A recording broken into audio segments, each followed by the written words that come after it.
Okay, good. So welcome to the third lecture of this course, and we speak about matter wave interferometers. Matter wave interferometers are very similar to the normal interferometer that you know from optics, with the difference that now instead of having light, you have atoms.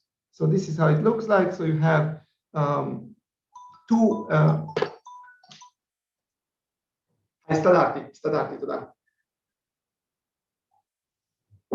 So you have two ensembles of atoms. And what you first trap them. Okay, so these are ultra cold atoms. We have not discussed this platform yet. This is the first time we see it. Basically, the key idea is that you use a laser in order to cool the atoms to very low temperatures. And what happens here is that you first trap the atoms and then you release them. And when you release them, they expand. And in this case, you have two condensates which expand, so two ensembles of atoms. So you have an ensemble on the left, an ensemble on the right, which propagate in space until at some point they overlap. And then when they overlap, you see something that very much resembles an interference pattern like this famous two-slit experiment. So in the second hour, we will see the experiment and we see how it looks like, how we read the experiment. And maybe I'll provide you more details about the experimental system. But here I just wanted in the first hour to discuss a little bit about how we describe theoretically matter wave interferometers. So the basic idea is the following. What we assume is that initially all the atoms are in a sort of a point-like condensate. So we assume that initially the trap is very, very small, so that all the atoms are in the same place. Of course, this is an approximation because in reality, the atoms have some width. But as a first simplest approximation, we assume that all the atoms are initially either on the left-hand side or on the right-hand side, 1 and 2. And when they start expanding, they start acquiring a phase. Right? And because of this phase, this will lead to an interference pattern. So let's assume that the distance between the two condensates is described by L.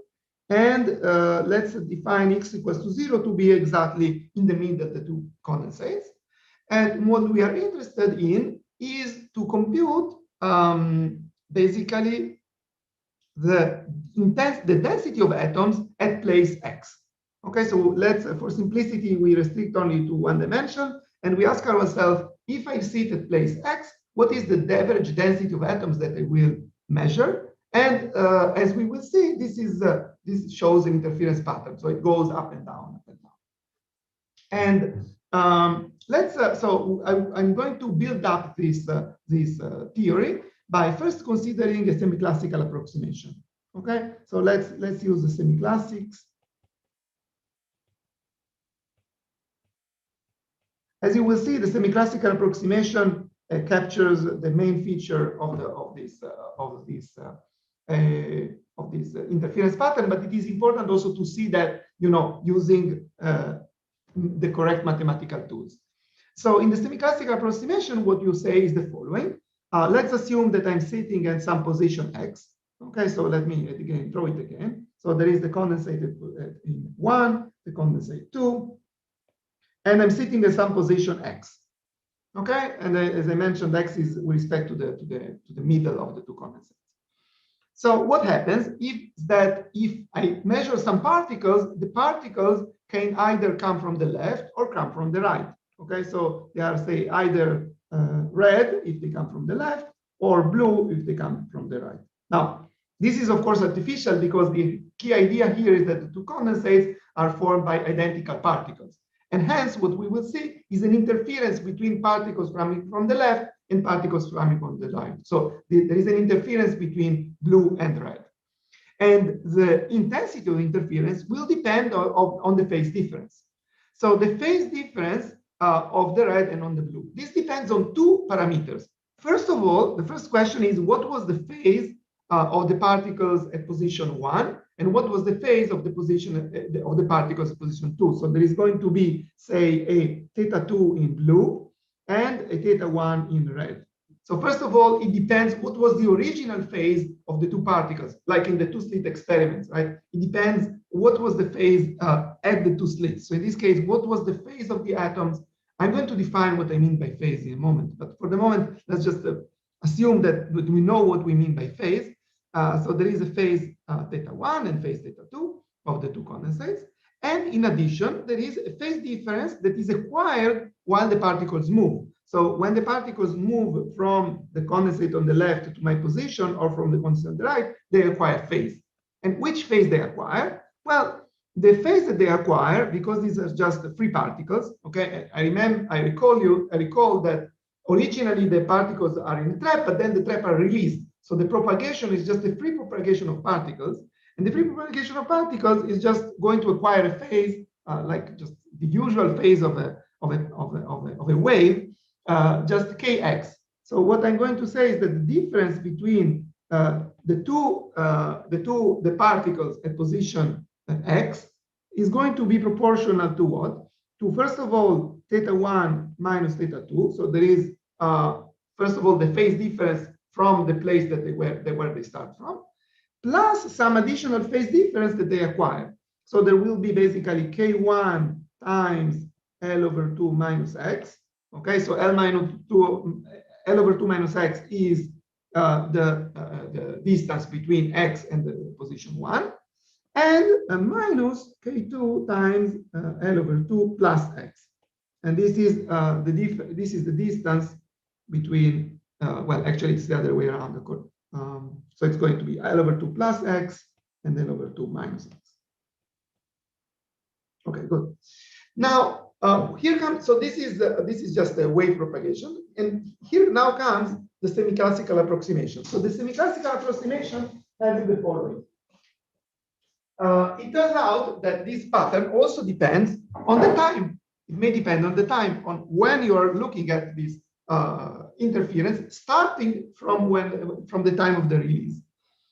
And in order to, so why? Because the time will affect K1 and K2. So remember that what is K1 and K2? K1 and K2 is basically the velocity, is the momentum of the particles, or the velocity of the particles. Hence, K1 is basically going to be equal to the velocity of the particle, V1, divided by the mass, times. It's going to be the mass times the velocity of the particles. Now, what is the velocity of the particles coming from 1?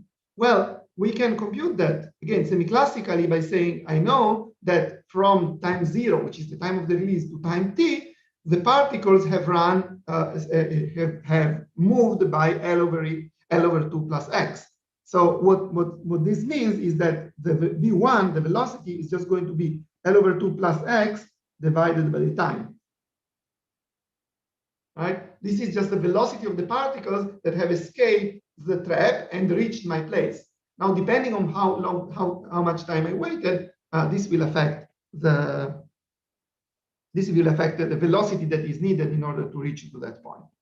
And similarly, we have that K2 is going to be m times V2, which equals to m times L over 2 minus x divided by t.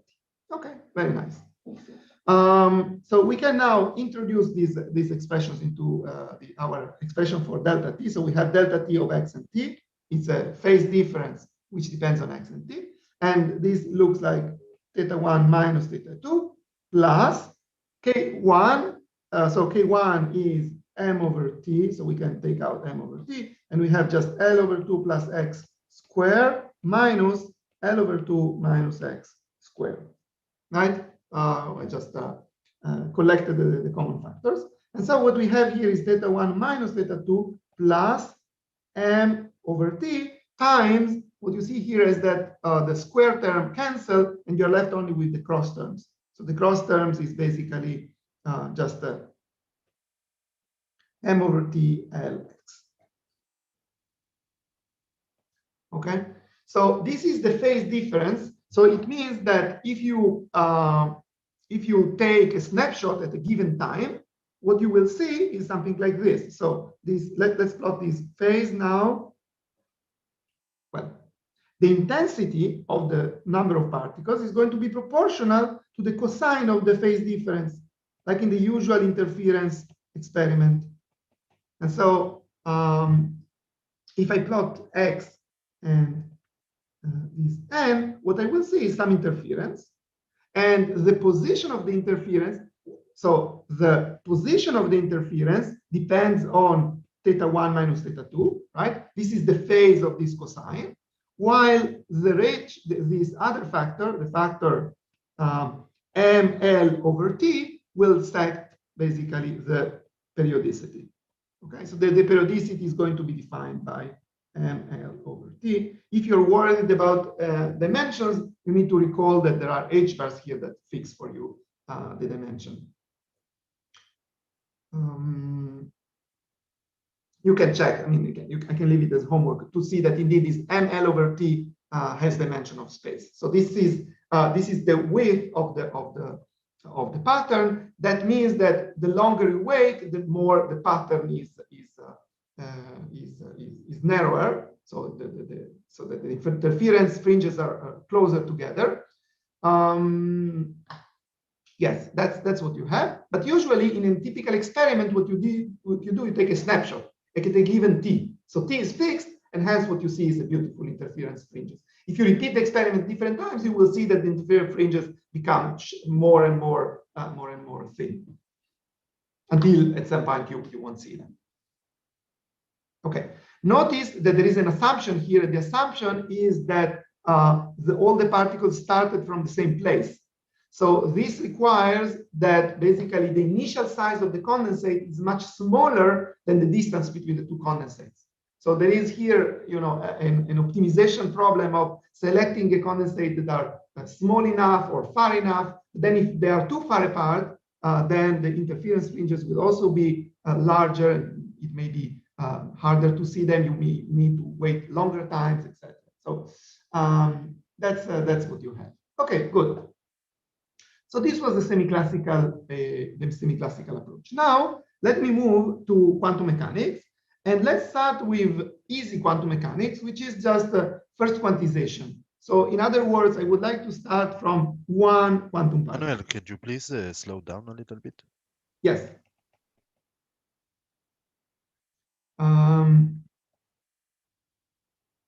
Yes, the easiest way to slow me down is just to ask questions. So feel free to ask questions, even if you don't really need them. So let's go.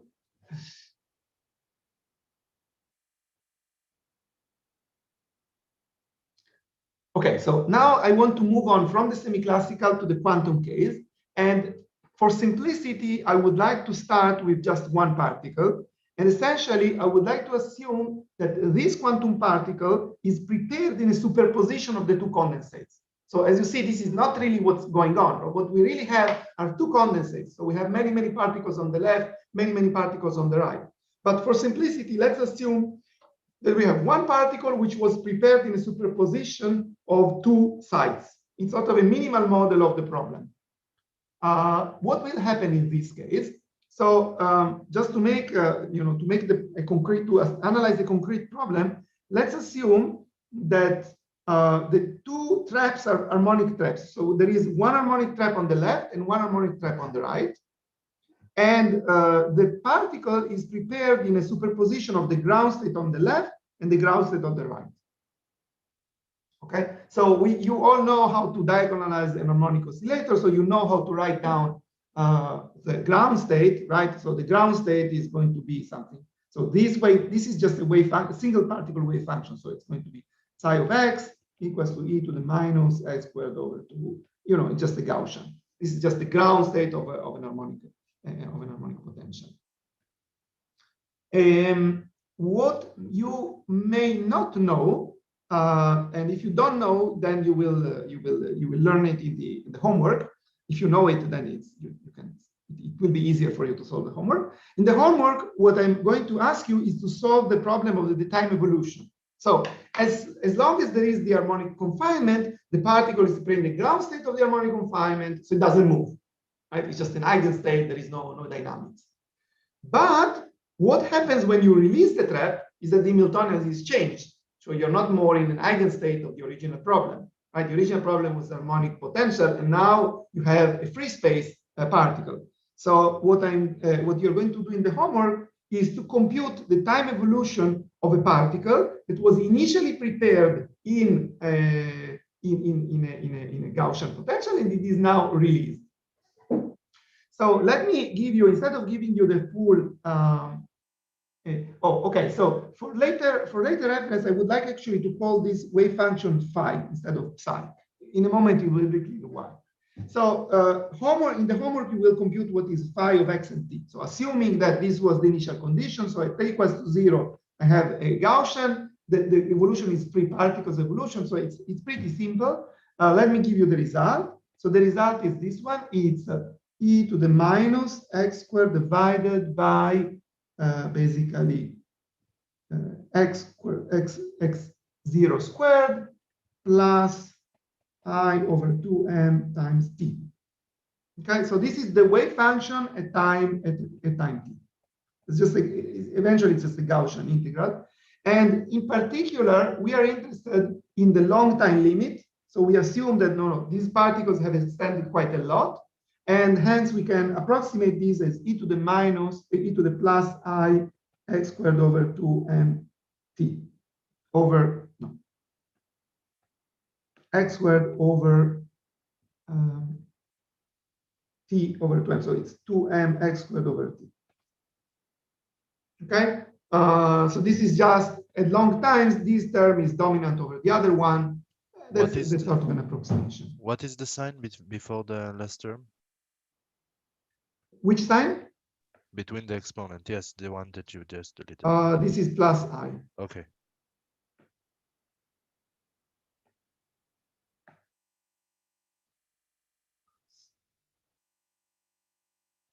Okay, good. So this is the wave function at time t. Okay. So now this is for a single trap. What happens if we have two traps? So if we have two traps and we prepare superposition of those, we can say that approximately our wave function is going to be a superposition. So it's going to be phi of x and t is going to be a superposition of those two terms. So it's going to be approximately something like 1 over square root of 2 e to the I 2m over t times x plus L over 2 square. Okay, so this is just the same wave function as before, but centered at L over 2, minus L over 2. So this is the trap on the left. Okay, plus 1 over square root of 2 e to the plus I 2m over t x plus L over 2 squared.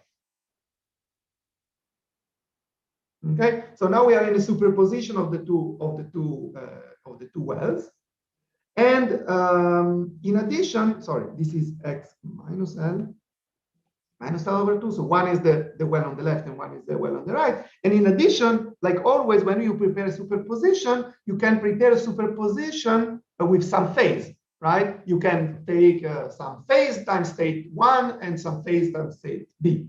So what we do here is basically we put here e to the I theta 1, and here we put e to the I theta 2. Okay, so these phases now acquire a very concrete meaning. This is just the phase of the superposition of the two states. Okay, good. So now what we do, we basically put an observer somewhere in between. So there is an observer here at place x, and this observer is measuring the density of particles. So what it is measuring is just phi of x and t squared, right? As always, the wave function squared is the density of the particles, probability of finding a particle. And then what you immediately realize, what you need to take the square of this expression, and what you see is that what comes out of the calculation is 1 over 2, and then, well, there are 4 terms, right? There is this square plus this squared plus the product of the two. Of course, it's with a star. So it's going to be 1 plus 1 plus 2 times cosine of theta 1 minus theta 2 plus 2m over t x plus L over 2 squared minus x plus L over 2 squared, like this. And then there is another parenthesis.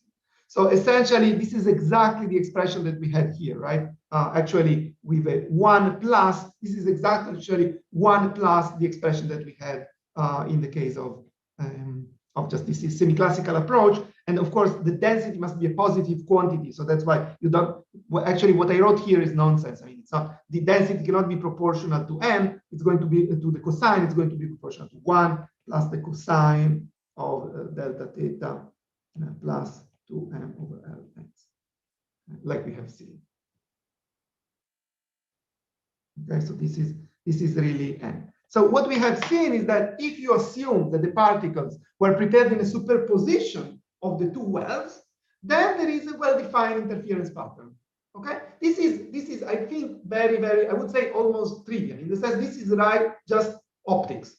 So I had a wave. I prepared the wave in a superposition of the two wells, which is exactly the two-slit experiment. I let them propagate. They overlap, and there is an interference pattern. So it's very straightforward. The problem is, and actually experimentally, this is really what the problem is what happens if I do not prepare one particle in a superposition of two wells, but if I really take just two wells. Okay, so this is really the research question, or the fundamental question, the basic question, which is I don't want to take one particle and make it to superposition of two wells. Actually, experimentally, we don't know how to do that. What we know how to do is to prepare two wells with different particles. So I will put some rubidium particles on the left, some rubidium particles on the right. Maybe I can cool them down. This is going to be very important. So I will prepare essentially a Bose-Einstein condensate on the left. So there is going to be a BEC1, and there is going to be a BEC2. And these are just two independent systems. I release them, and then I look for the overlap. And the question was, do I see an interference pattern in this case? So does it matter? So because the two BEC have never seen each other before, how do they know that there must be, where is the superposition? How do I know that there should be an interference between them? So sure, these are, say, identical particles at the same rubidium atoms, but some rubidium atoms come from the left, some come from the right, and naively they have never seen each other. And does this develop an interference pattern or not? In other words, is it the same to prepare two BEC or to prepare superposition? So clearly, if I took a BEC of superpositions, if I take many particles in superposition, then clearly there is an interference pattern. That's simple. But the question is, no, I want to put particles on the left and put particles on the right, not to make a superposition. So does this lead to an interference pattern? And the experimental answer was yes. There is an interference pattern even in this case. And this argument was discussed in the literature. How comes that although there is no superposition, I can still see an interference? And so this is what I would like to discuss with you today. We are going to do that using the second quantization formalism. So I'm going now to move to many particles. And I'm going to use the second quantization.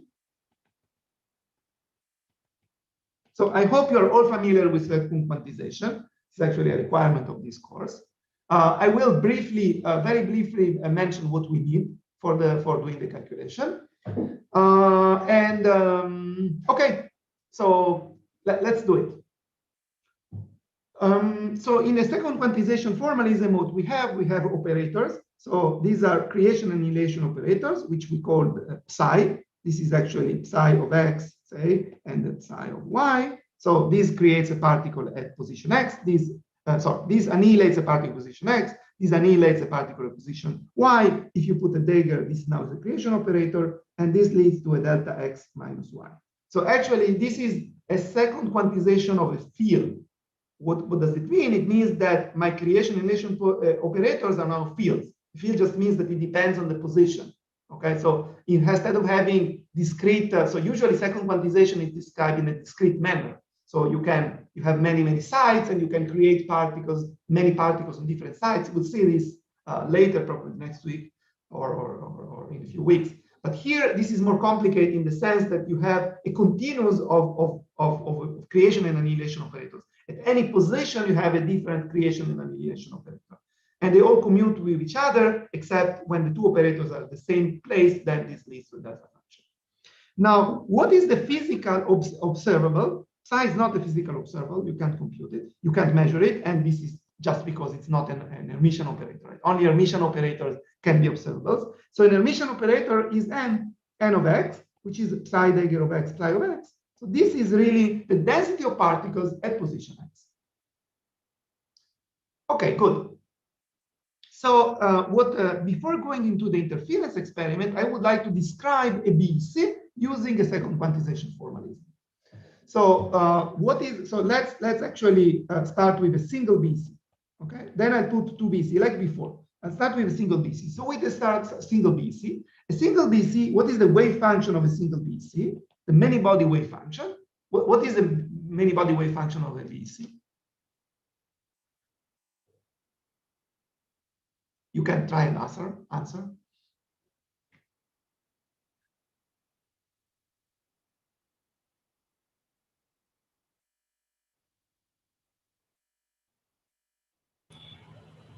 You have to create a certain number of particles all in the same state.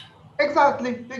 That's very simple. I mean, in the absence of interactions, what you do, you just take your vacuum and plug in many particles, psi dagger of n. So let's say you have n particles and you all plug them in the same state. What is actually, so let's call it psi BEC. So this is something that creates a BEC. What is a psi BEC? What does it mean to create a particle in a BEC?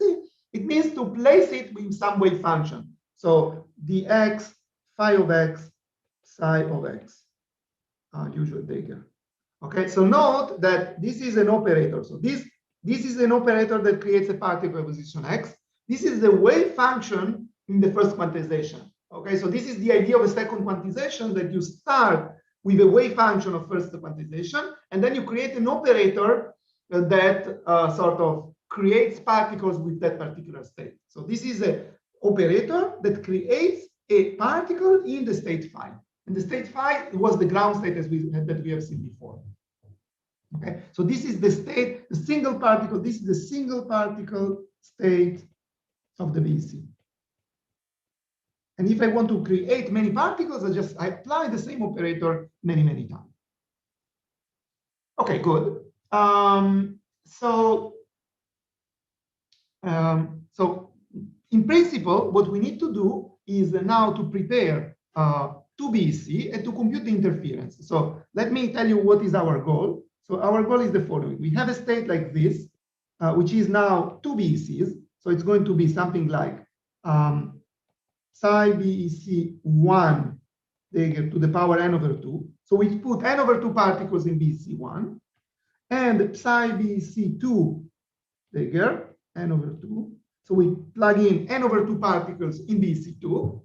This is our state. And what we need to measure is just the density as a function of time. So what we would like to measure is psi dagger of x and t. Maybe let's think of it in the Schrödinger picture. So this state, this is the initial state. Okay, then this state will evolve in time. So this will lead to some psi of t, some wave function as a function of time. So the wave function evolves in time. This is just the free evolution. Okay, the way this is described is just going to be basically psi BEC 1 is a function of time, n over 2, and psi BEC 2 as a function of time, n over 2. So the operator evolves in time. The evolution in time is just given by the single particle evolution in time. So if you know the evolution in time of the wave function, you can construct the time evolution of the creation operator. And from this, you can create your state. Next, what you need to do is to measure a physical observable. So the physical observable is going to be psi of t, psi dagger of x, psi of x, psi. Okay, so what you need to do is to compute the density in this state. Okay, and this will give you the answer to the this will describe faithfully the experiment. It will tell you what is the density of particles at time t and position x. And the question is, does it look like an interference pattern or not? So, okay, we know from the experiment it should look like an interference pattern. There should be these cosine functions. But the question is why? Because these are not This is not one particle in superposition. These are n independent particles on the left and then independent particles on the right. So in order to compute this quantity, I will give you the homework to compute this quantity for two particles, and you will see that it is really not an easy task. And certainly if you have many particles, this is very, very complicated combinatorial problem. Because all these operators, okay? So you have many, many operators, and you need to commute all of them, it's a mess. So instead of that, we are going to use another method, which will make our life simpler. And the method is called coherent state.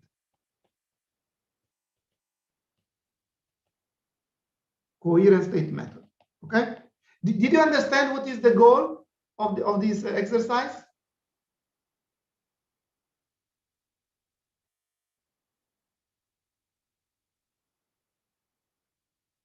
More says yes. Okay, so again, we want to also, yeah, okay. So we want to compute the interference pattern of two independent DC. This is the goal. And the way we do it is we use coherent states. So you all know what is a coherent state, but this is a coherent state in second quantization. So it is a little bit different, not that much different. And the idea is the following. I suggest that instead of using psi BC, say 1 or 2, okay, say psi BC 1, let's consider again one condensate, then you know how to extend it. So in the case of psi BC, we have said what is this state is to apply psi dagger BEC n times on the vacuum state. This is the exact description of this state. I want to claim that this is approximately equal to another state. And the other state is this one, is e to the n psi BEC dagger, let's put in an I here, e to the I n psi BEC dagger, I don't think there is an I here, e to the n psi BEC dagger 0. So what I'm saying is that instead of using the true description of a BEC, I'm using an approximate description, which is a coherent state. That's the idea.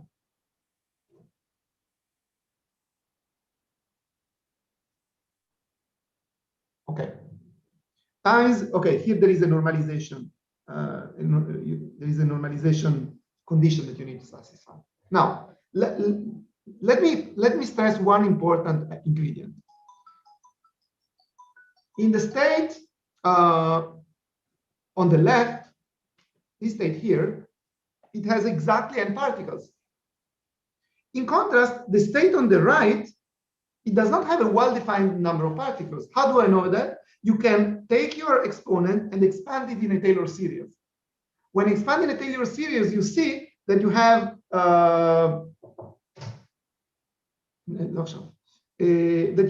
all possible values of this operator, right? You can have the first value of the Taylor series is just psi dagger. This is the first component. Then there is a second order, psi dagger square, third order. So you're actually creating a state that does not have a well-defined number of particles. And this is very unphysical, because physically we know that, you know, if I put in my experiment 100,000 atoms, then there are 100,000 atoms. It's not superposition of different number of atoms. So I would like to stress here this approximately equal to. This is not the correct description of the state, but it is a useful description. In what sense it is useful? In the sense that, for instance, it describes the correct expectation values. Manuel, so, yes? You explained why they are not different, but can you explain why it is still okay to do the approximation? Exactly. Even though it's... Exactly. This is exactly what I'm going to say. So I'm saying why people use these states for two reasons. Number one, as we will see, it is much easier to work with them. It will solve our problems, you know, very, very in a trivial manner almost. It will become our problem, become trivial. And second, because these states give a good description of the true state.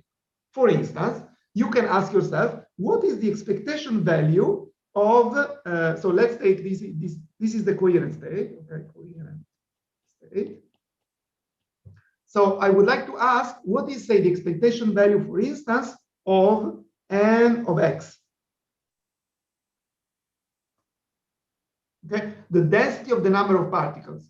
So in the BEC state, you know that this is just n times phi of x squared, right? What I have done, remember that phi is the wave function of the BEC. So what I have done, I have put n particles in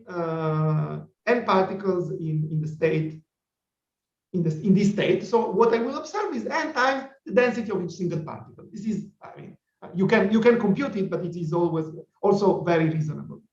What happens in the coherent state? Okay, let's call it CS, coherent state. In the coherent state, you will see that this is exactly the same quantity. Okay, you can do the calculation. Again, it's based on coherent state or coherent state algebra. Maybe I'll give some of it as homework so that you practice yourself with this coherent state.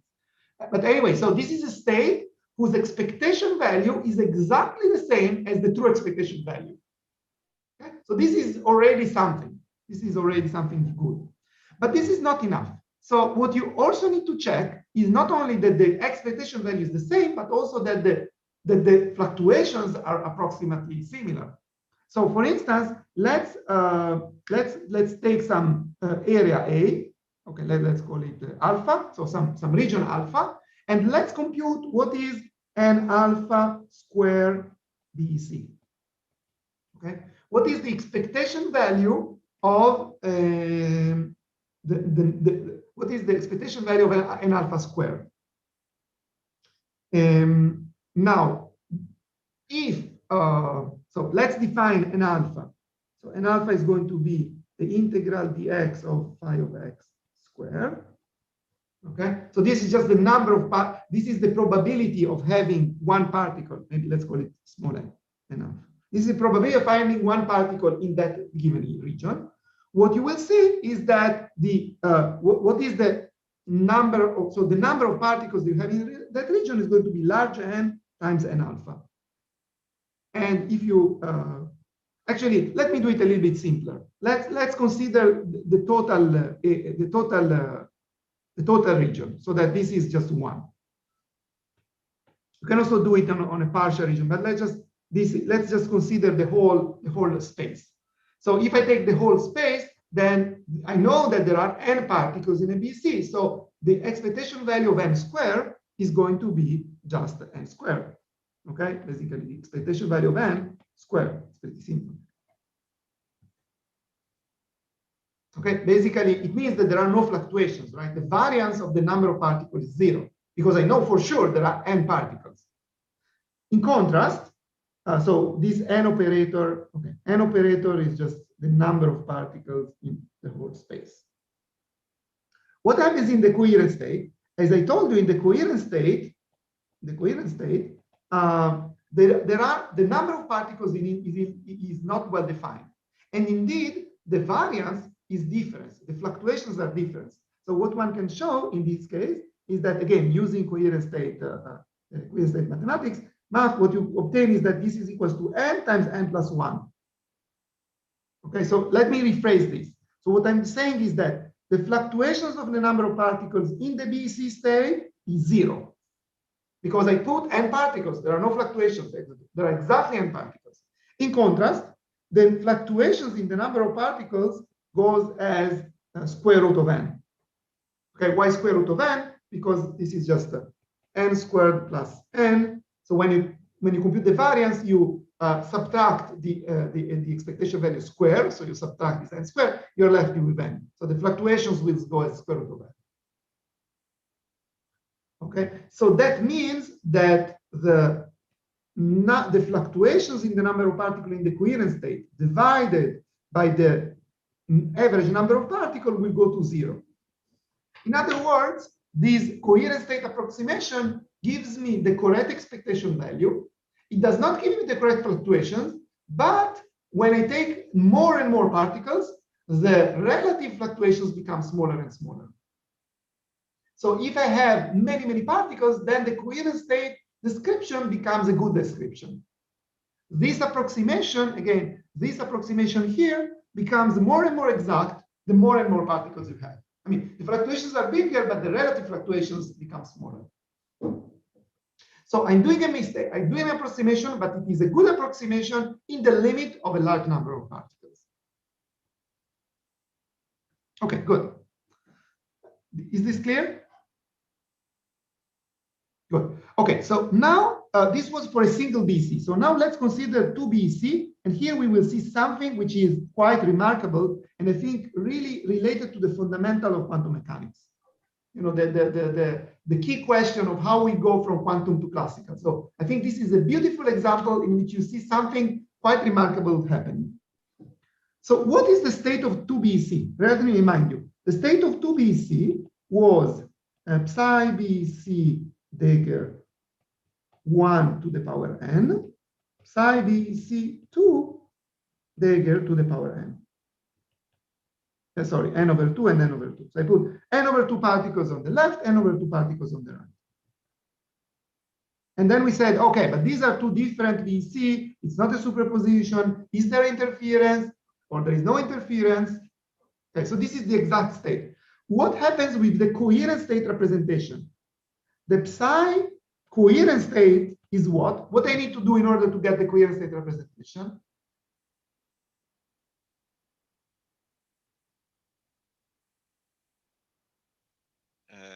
Same thing as before. Okay, so what should I write here? Instead of psi BC to the power n over 2, what I do? E to the power of n over 2. Exactly, I do E to the power e to the power n over 2 psi BC 1 times E n over 2 psi BC 2 0. Okay, now let's add one assumption. Let's assume, so this was the initial state. Do you remember? This was the initial state. So in the initial state, the two BC are far apart. If the BC are far apart, these two operators commute because this operator acts only on the, creates particles only on the left, and this operator creates particles only on the right. So the two operators commute. As a consequence, this is also equal to E n over 2 times psi BEC 1 Dagger plus psi BEC 2 Dagger 0. Okay, but what is actually psi BEC 1 Dagger plus psi BEC 2 Dagger? What are these operators? So, well, by definition, psi BEC 1 was dx phi 1 of x psi Dagger of x operator, and plus you have dx phi 2 of x psi Dagger of x operator. Okay, so this is just creating a particle in the BC1, and this is creating a particle in the BC2. But now these psi are the same psi. These are creation of the particle. And if the particles are identical, this is the key point. If the two particles are identical, that this just creates a particle in position x, and this creates a particle in position y. So what this means that this is equal to dx times phi 1 of x plus phi 2 of x psi Dagger of x.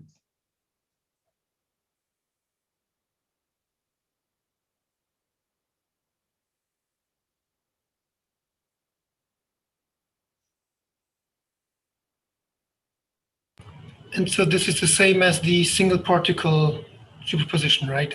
That's the Exactly. point. And so this is the same exactly. So exactly as Jacob said, this is the same as superposition. So basically what it means is that having two BC of the identical particles is exactly the same as having one BC of a superposition. So if you want, this psi, in a sense, what I have shown you is that this psi coherent state is also equal to, so this our psi basically, okay? If you want, this is like saying that our psi is essentially the same as 1 over square root of 2 psi 1 plus 1 over square root 2 psi 2 to the power n over 2.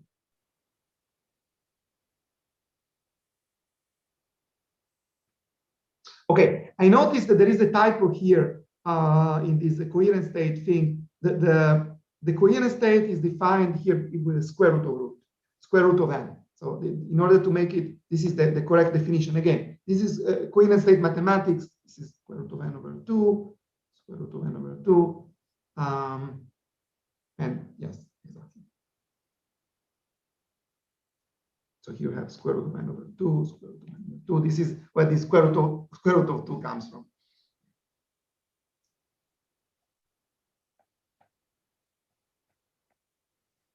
Okay, so this is very important. So what we have shown is that having a BC with n particles on the left or having this and the BC with n particles on the right is not the same mathematically as having a superposition of the two BC. However, if you have many particles, in terms of the expectation value of physical observables, the two states are the same.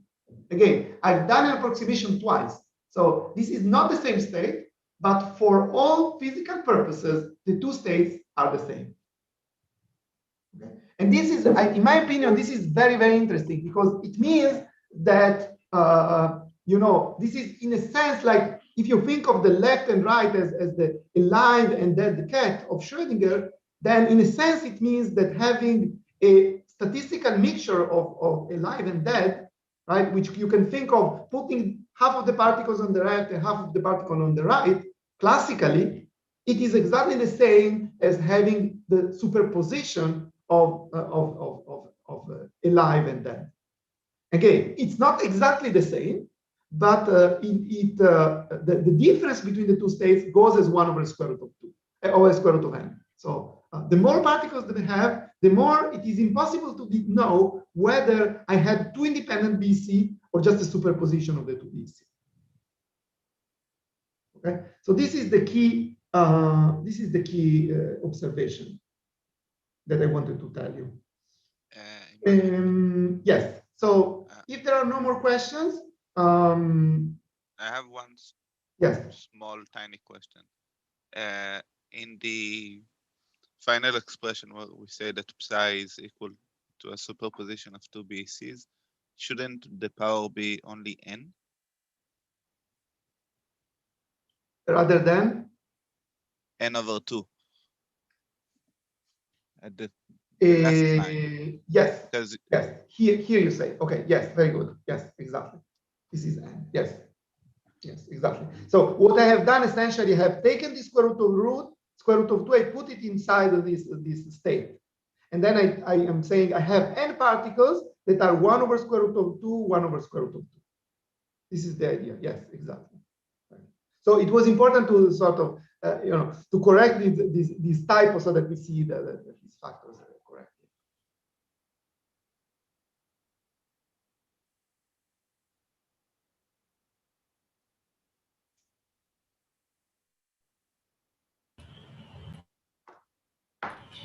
So just to make sure, you're saying there's no physical observable to differentiate between a Fock state and a coherent state in the large particle limit? So if I can I can't prepare a real Fock state and a real coherent state. Yes. There's no way of telling the difference. So again, there is a way to tell the difference, which is to look at this square root of n distinction. So here you see there is a difference. I mean, if you just measure the number fluctuations in the BC state, there is no number fluctuations. In the coherent state, there is a square root of n. So it is actually a big number. I mean, the number fluctuation does increase. And just saying relatively with respect to the average number, it's a small number. But if you really are focusing, if you want to look for that effect, you can. But you need to be able to look, you need to have a square root of n precision, essentially. So it's a sub noise, yeah. The fluctuations are sub-extensive. That's the key. This is also these coherent states are also the basis of all mean field theories. And so it's exactly the same story as you say, okay, mean field means that the fluctuations are small with respect to the average value. So I mean, it is just another way to say that. Okay. Okay. Yes. So. Okay. So I think do you prefer to take a break or we go on? Short break? As I can, so we can continue. But okay, so let's continue. We are anyway switching gears here, and I'm going to move to my slides for the experiment. Emmanuel, I have a general question. Yes, please. Which is related more to the first 15 minutes of the lesson of the class. So Isaac, I hear you very. Oh, okay. Let's say now. Can you hear it now? Wait 1 second. Volume. Okay. Yeah. I hope it's okay. Yes. Yes. Okay. Just try to speak loudly. Okay. So you can hear me. Okay. Yes. Yes. Okay. So my question is, why would we even bother to make an atomic interferometry? We have a perfectly good optical interferometry. So as long as we want to measure phase, optical interferometry gives us a very good solution for it. So why would we even bother? Thanks, Isaac. This is a very good question. So I would like to give two answers to this question. Answer number one, it's fundamental. It's basic physics. So we know that you can create a coherent state of light. Can you create a coherent state of atoms? Can atoms even behave quantum mechanically? Maybe now it's trivial, but at the beginning, this was really, I think, in my opinion, having this analysis that we have done together, it is interesting enough to justify spending so much time and money to create the experiment. To really see, this is really at the basics of quantum mechanics. Where is it that you go from a single quantum particle obeying Schrödinger equation to just classical or semi-classical behavior? So this, for me, this is very interesting. Now, in addition to that, from a practical purpose, there is a key difference between photons and atoms in the sense that atoms have a mass that photons do not have. In particular, atoms have a gravitational mass. So it means that they feel gravitational forces. As a consequence, so you know that interferometers are very useful to measure very small, say, phase differences, right? That's the way that you usually build an interferometer. You have the two arms of the interferometer. In one arm, you put some material with a small phase shift, and it can measure a very small phase shift. So now think of these two arms as one arm being, say, one position in space, and the other arm being another position in space. Now, which are the two BC, right? So the two BC are our arms of the interferometer. Now, if the two interferometers feel a different gravity, then they will acquire a phase that is proportional to the gravity. So you basically have a very, very sensitive gravitometer, which would not be the case for light, because light is, well, except from, you would need the sort of relativistic effects, but unless you go to, if you do not consider relativistic effects, then the light is unaffected by gravity. So and indeed it was proposed, these BC, these matter wave interferometers were proposed as a tool to measure very precisely gravitational fields. And the reason that people want to measure very precise gravitational fields, for instance, is if you have a submarine that is beneath the ocean. So you know that if you have a submarine beneath the ocean, you do not want to communicate. First, you cannot really communicate because it's hard. But you also don't want to communicate. You don't want to use GPS. You want to be as hidden as possible. So, but you need to understand where you are, right? You need to map your position. And one way to do that would be to map the gravitational field of in the ocean, of the Earth beneath the ocean, which is related to having, small hills and valleys in the ocean, and then you can find your way.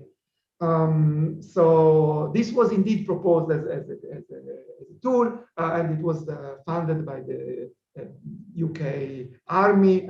I don't know. I don't think that it really worked, because you need to take these experiments, which are usually tabletop experiments, and put them in a submarine. And it's not clear that it can be done, but it was a proposal. So there are, what I'm trying to say is that photons and atoms, maybe fundamentally is the same physics, but photons and atoms are different.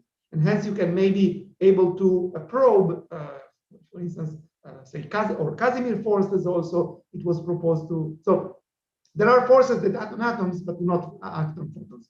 And that was the idea. Okay. It's still not the... Yes? עוד מישהו רוצה לדבר? איתמר, כן. Okay. Hi. So there was about the result that we got. So basically we had a superposition of coherent states, right? So is it like similar for the, you know, all the cat states? And can you use it for like the quantum computers? Superposition. I wouldn't call it a superposition of coherent states. It's not. This is not a superposition of coherent states. This is one coherent state which comes out of a superposition. So it's many particles that are in a superposition. This is that different from having a superposition of coherent states. So what you are proposing, it would be something like e to the I phi psi plus e to the I phi 1 psi, phi 2 psi 2, something like this. We can't see what you're writing. Oh, you can't see that. Okay, so in other words, so you know, in words, so what the superposition of coherent states would be an exponent plus another exponent. This is a cat state. So this is a state in which you have two classical states that are in a superposition. Here, the situation is different. Here we have the product of the two exponents. So it's basically one coherent state of a superposition. Yeah. Okay. Yeah. Thanks. Okay, good. So let me move to my slide. I need to share them. So I have many slides, but we'll stop at some point. I'll show you the basic things, and then I'll stop. So this is the basic experiment. What you see here is basically the two. These are the two BEC. So this is the real space measurement of the two BEC. Okay, so the different figures, subfigures refer to different distances between the BEC. So you can prepare two BECs that are close by here, or two BECs that are far apart. Okay, then you release the trap, and what happens is that the condensate expand, and they expand in all directions. They expand in all directions until they overlap. So after some long time, you see this is even bigger. You see the scale here. This is 100 micron. This was 50 micron. So it's even bigger. You need to let them expand a lot, even more than the distance between them. And in these figures, what you see is this interference pattern. Notice that the more the BC are far apart, the shorter are the fringes, and this is consistent with the theory that we had developed. If you remember the period of the distance between the fringes. Oh, actually, okay. Now I see that I said something completely wrong. The distance between the fringes is actually T divided by ML. Okay, so in the lecture I said it's ML divided by T, but no, it's T divided by ML. So it increases with time. That makes sense because the BC expand, so the fringes become larger and larger. But it goes like one over the initial distance between the BC. And what you see here is that indeed, when the closer the BC are, the larger the fringes are. So this is 1 over L. This 1 over L fringes. Okay, so this was the basic experiment. Now, something very interesting is what happens if you repeat this experiment. So if you repeat the experiment, every time you will see a different fringe. The position of the fringes will vary. Why? Remember that the position of the fringes was depended on the phase difference. And now the phase difference, if I just prepare 2 BEC, every time that I prepare the BC, the phase will be different. The two BC will have a different phase difference.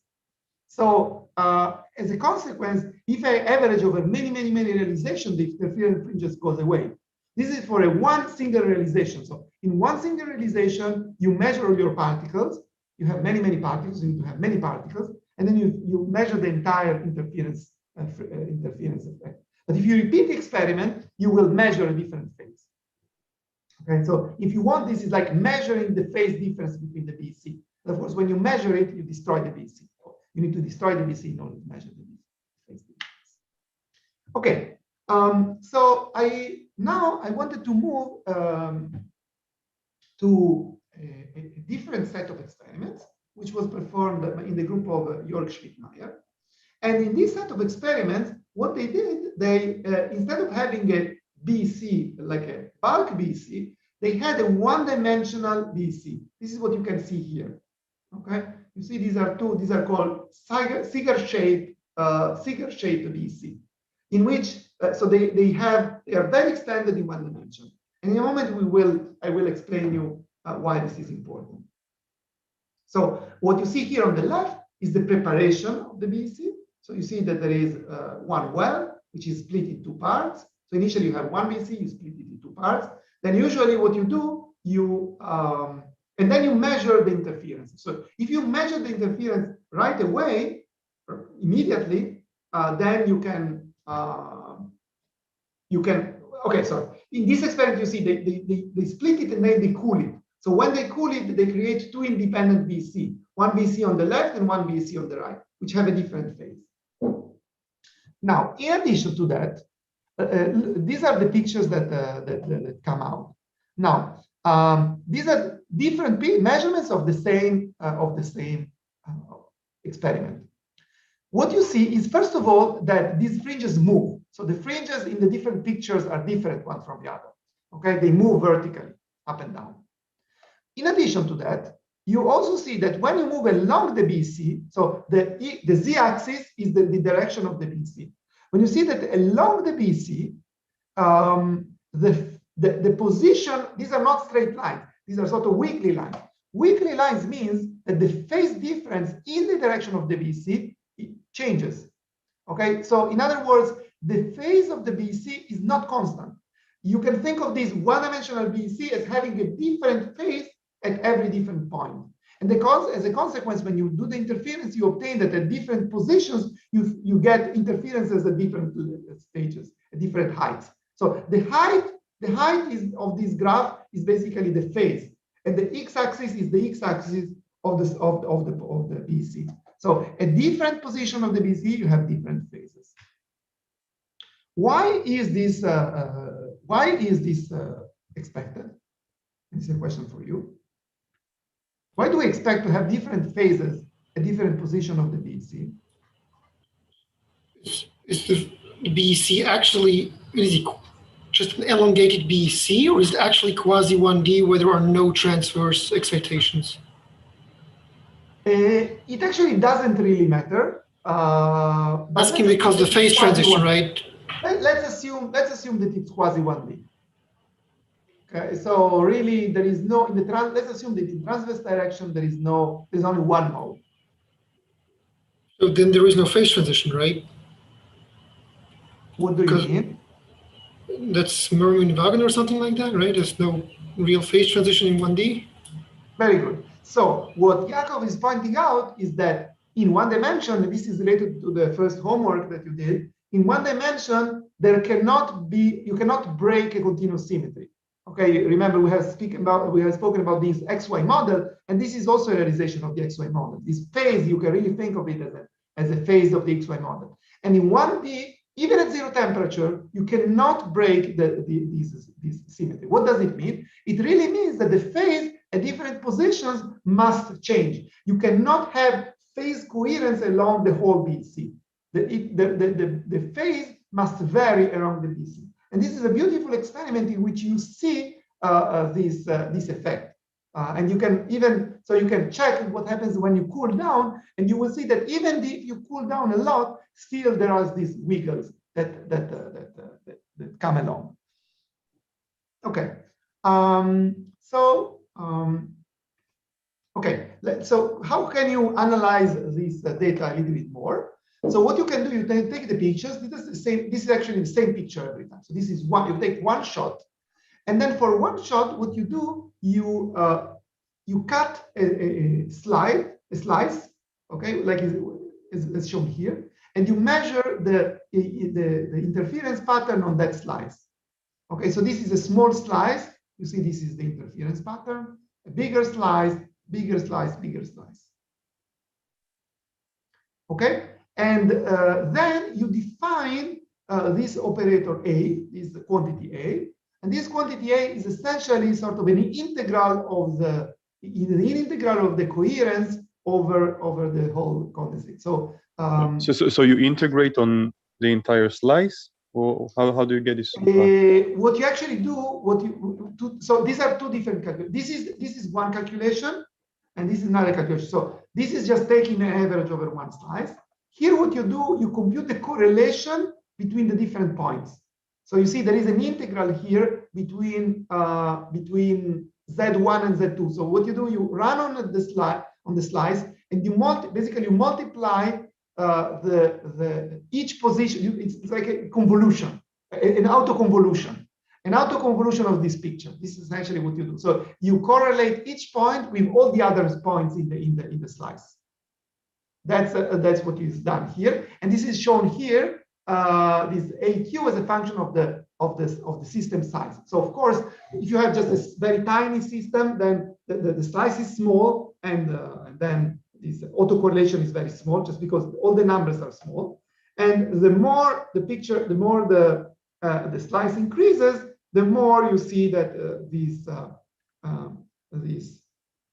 the size of the autocorrelation grows. Now, if you had perfect correlations, the autocorrelation should grow as L squared, right? Because you do an if you take a state, this is a double integral. So if you had a perfect condensate, these lines would be just straight lines, and when you do the autocorrelations, it would grow as L squared. And this is indeed what happens for small slices. It grows as L squared. But when you increase the system size, the size of the slice, you see that from L squared, you go to something smaller. So having something smaller means that essentially you lose the correlation between different points, so that the points up are not correlated to the points down. So each point is correlated with its own point, but there is no long-range correlation. So the transition between L squared at the beginning and L for large system sizes corresponds to having at short distances there are good correlations, but at large distances there are very bad correlations. And so this is, and you see that this occurs at all temperatures.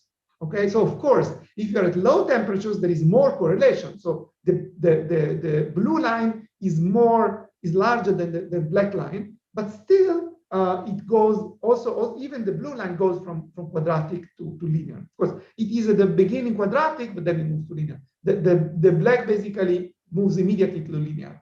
So the transition point from quadratic to linear shifts to higher distances, but still occurs. There is still a transition between quadratic and linear. And so this is a way to characterize the absence of long-range order in one dimension. And there is a theory. So the theory is called the Latinger liquid theory. We don't have time to maybe I think this is basically a general theory that describes the XY model in one dimension. It is essentially very similar to what you have done in the homework for the specific case of one dimension. So it's just a set of harmonic oscillators in 1D. And this very simple theory captures very nicely the experiment. So you see these straight lines both here in this plot, and also these straight lines are all coming from the same theory. So there is a very simple theory that allows you to take into account both quantum and thermal fluctuations. So the quantum fluctuations, this is what we discussed, but you can even take these harmonic oscillator at finite temperature. So this is also something relatively simple, and you can compute these correlations. And in particular, the key feature of this correlation is that everything goes as a power law. So there is a power, this Latinger liquid, there is no long-range order, the correlation decays a power law, and there is a value to this power. Decay is the value of the power law, and it is related to the interactions. So actually, let me just add one key point. And the key point is that if there were no interactions between the atoms, this would still be a perfect BC. I mean, there is no problem in putting, if you had non-interacting particles, you can have a perfect BC. But that's what we have seen in the theory part, in the first hour of this talk. The problem is when you add in interactions. And the fact that you add interactions, then this is what creates quantum fluctuations and brings in this Mermin-Wagner theorem. But so in this K parameter is related to interactions among the atoms. If you, for instance, have light, and again, coming back to the question, why are interferometers of atoms interesting? Because atoms interact. So you now have an interacting BC. An interacting BC can show power law correlations. This would not be the case for light. In the case of light, you can have a perfect BC because the photons do not interact with each other. So again, this is a feature that is unique to having atoms. You can even do more. So not only you can study average quantities like here. So here I'm basically in this graph, what I'm showing is the average autocorrelation. So you make many, many pictures, you take the autocorrelation, you know, the pictures also here. In here, this is the thing that is correlated with theory is an average over many, many pictures. It's not just one picture. What you can do more than that. You can even study the full distribution probability. So not only what are the average value of the coherence, but also what are the correlations. And we don't have time, but I just want to tell you that this Latinger liquid theory can be used also to study fluctuations of these phase differences. Not only that, but you can also study dynamics. So in the experiment that I've shown you here, as I mentioned, you start with two sort of hot gases and you cool them down. And so you create two independent BC. But there's another experiment that you can do, which is to first prepare the BC and then release it.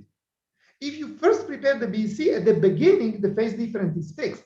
Because when you split it, exactly the same phase of the BC on the left will be on the BC on the right. So right after the splitting, you will see that the phase is always the same. There is a very good phase coherence. And then as a function of time, the two BC dephase, and again, the dephasing is due to the interactions within each condensate, and hence this phase coherence goes down and reaches zero. And again, this is the experimental data. So you can again compare theory and experiment. And there's also another experiment. This is something I've worked on. So this is why I really wanted to get here.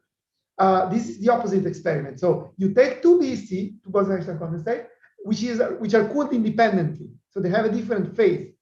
And then you couple them.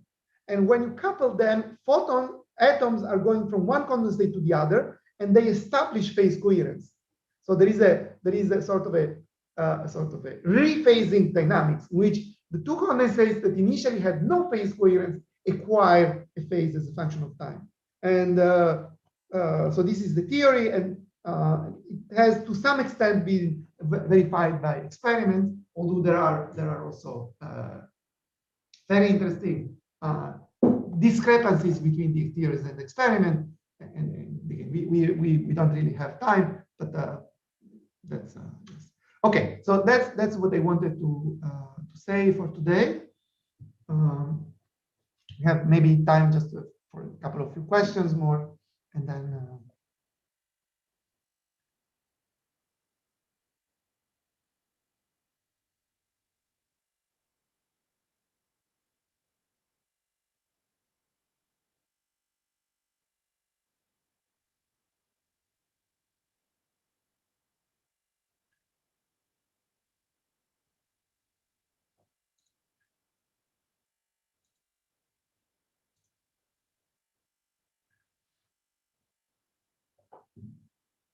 Okay, so it seems like there are no more questions. Let me tell you that next week we are going to make a break in the middle because I think it's too much material if you don't take a break.